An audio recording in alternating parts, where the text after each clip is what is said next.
The nominees of the president. Why? Do they buy fuel? Well, we say everybody should share, right? So sharing, everybody should be part and parcel of that sharing to clear this debt. The nominees of the president, do they buy fuel? How do they get their fuel? Do they buy fuel with their own money, or do they buy fuel through what? Coupons. How do we get them on board also? I share, we are sharing. Whatever debt it is, we all have to share. So some shouldn't be able to use government, inverted commas, begin and close, to get fuel and not be part of that sharing. Let's be mindful. And the finance minister actually indicated during his presentation that this is predicated on a strong cedi. And we know if it happens that the cedi depreciates, it affects the one cedi. True or false? True. Political parties that have come in this latter period have increased that debt. And we cannot continue to sit in debt, especially with a sector like the energy sector. The energy sector is the blood of every economy today.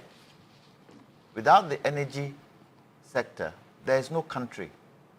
We experienced doomsday, didn't we? For how many years? In fact, through this Fourth Republic, we've experienced doomsday all through. Some businesses have collapsed because of that. Some people haven't had the chance to even start doing their business. Hospitals, people have died.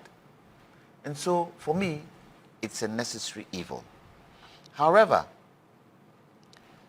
I would have thought certain things would be put in place before, certain explanations would be given before being told of the one cedi. Where do we stand today with ESLA? I would have liked the finance minister to go into ESLA in detail.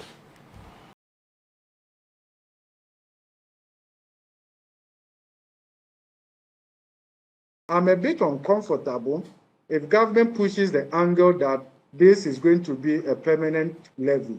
I think that would be a betrayal, and we should look at it from that perspective. The other thing to also look at is that government should situate this levy within a broader reforms and the communication of that, because we know that the problems with the energy sector is not purely the issue of competence. There's also fraud, procurement fraud, even when it comes to the procurement of fuel.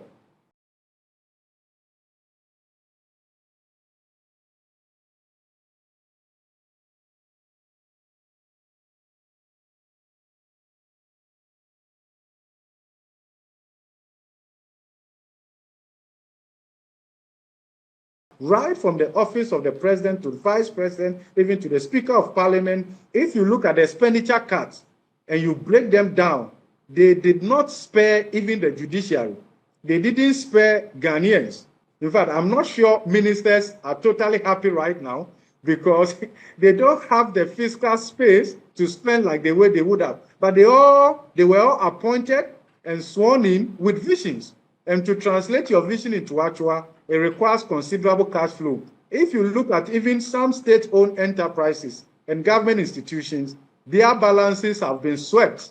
So the government is able to meet their obligations without breaking our borrowing cap. And also, currently, there is sacrifice going on. I see leadership from that perspective. And I think that explains why I have a soft side towards this levy.